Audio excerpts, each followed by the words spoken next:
The importance of building in a really strong back routine is vital.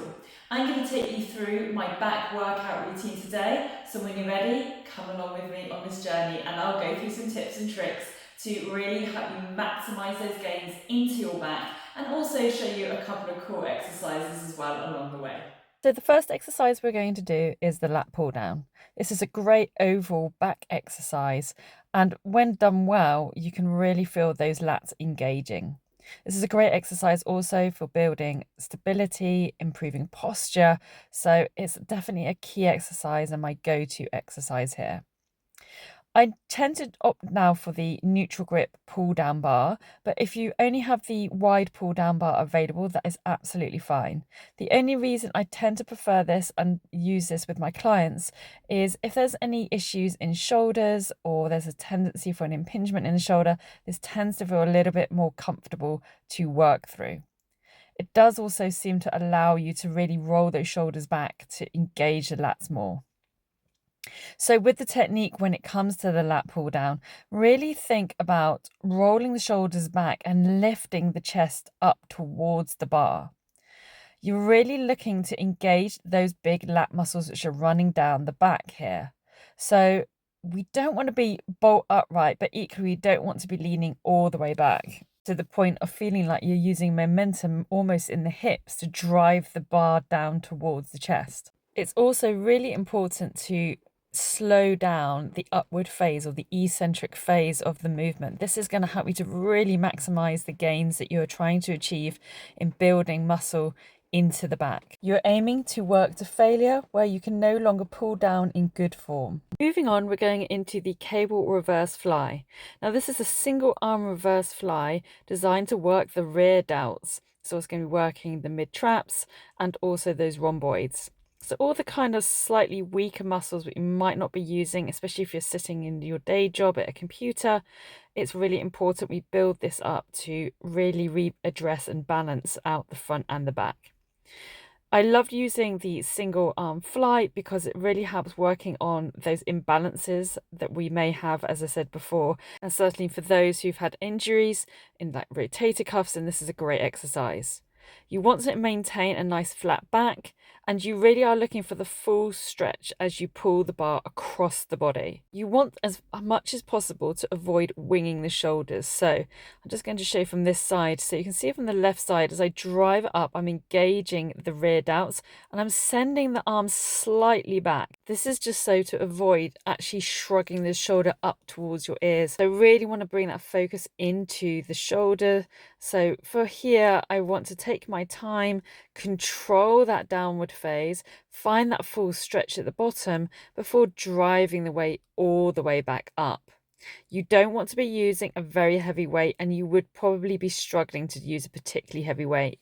You're probably looking at around a 2.5, maybe 5 kilo weight at most, just to be able to work through this with a good technique and to avoid actually, as I said before, winging or sort of driving the shoulders or using momentum to try and get the arm up.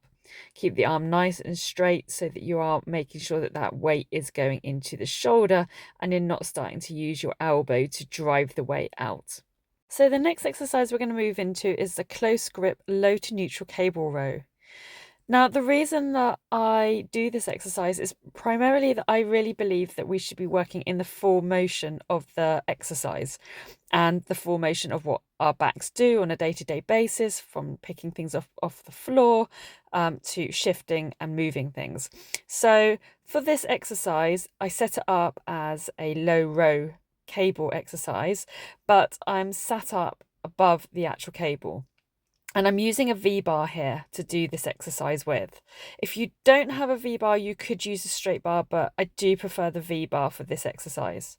In order to fully engage the back, keep the shoulders rolled back, and you're driving the bar towards your hips and pulling the elbows back as well. So like with our lat pull down, really drawing the shoulder blades down the back, engaging the lats, and you're going to be using that erector spinae. So it's really important at the bottom end of the movement, we aren't collapsing in the back, we aren't rounding out the back. We really want to keep that lower back and upper back all engaged to really maximize this exercise movement. As with all the exercises, I'm really focusing on engaging my core. That as I exhale, I'm really bracing the core as I drive the weight up. That as I release down, I still keep that core engaged to really help to protect that lower back, but finding that full range of motion for the exercise. Our next exercise is going to be the face pull. Now, I've had to modify this because I'm working off a cage which doesn't actually allow for me to do this in a standing position. So kneeling down, I'm looking to really think about where my focus is here. So of course, we're working into this upper back, and I want to be thinking about drawing the rope to the outside of my temples, and you want to be bringing the elbows back, rolling the shoulders back, but really thinking about keeping the chest lifted and that your hands are facing back behind you. You want to have the cable fastened at the top rather than at eye level height or below, because then you're going to be taking the focus away from your upper back.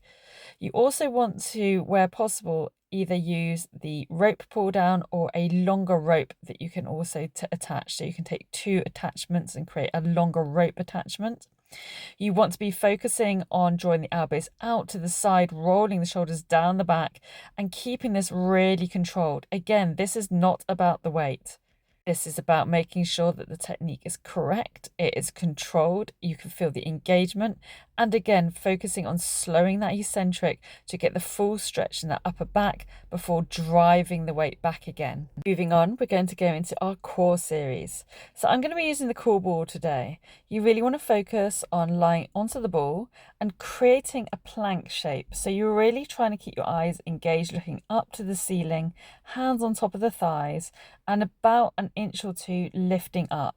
You need to make sure you're engaging those lower abdominals, drawing the belly button down and in is the best way to think about it, but we're really bracing that core as we drive up and back down. You should be shaking, and probably anywhere between 10 to 15 repetitions of this should be enough. You may be looking to aim to work to 3 to 4 sets of these in total. From here, we'll move into our obliques. So we take the hands alongside the body. So you're now looking to reach up and across to your knees.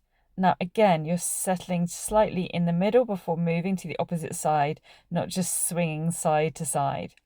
You should be feeling the obliques working deeply, the transverse abdominis as we work into this movement. And again, it's only about an inch or 2 up and away from the ball as you move. Finally, we're going to come into jackknife, the feet coming into the ball. You want to make sure you're in this plank position again. You're driving the hips up to the sky, pulling the knees to the chest and back out, fully engaging the abs as you drive up and back out again. Make sure you don't dump down into the lower back, leveling out at plank level and then driving back up and in. You will be looking to just do as many as you can manage. That might be a couple, it could be 10, it's whatever you can actually feasibly do here. And then as soon as you feel that technique go, come back down into the knees and restart. Thanks for joining me for this back workout today. I really hope you've learned some tips and tricks to really maximize your gains in your back workout and into your core workouts. Let me know how you got on. If you found this video useful and you'd like to see more, please do comment below. I'll see you again soon.